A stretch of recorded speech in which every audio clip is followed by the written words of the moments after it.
Managing big content loads requires organization, which folders help you structure and maintain. Now we're growing the structure to allow you to be neater when juggling multiple clients, campaigns, or content types. Let's check these improvements out.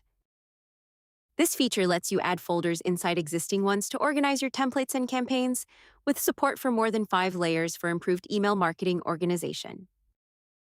Let's learn how to create a nested folder and how to move assets into it. Navigate to the Email tab inside the Marketing section and access campaigns or templates. Click the 3 dots next to a campaign or template and select Move to Folder.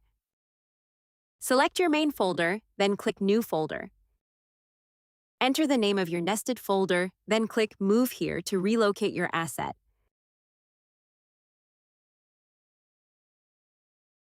Additionally, you can click the New Folder button once inside an existing folder to create a nested folder directly, helping you apply the same folder logic across campaigns and templates to keep your assets properly organized.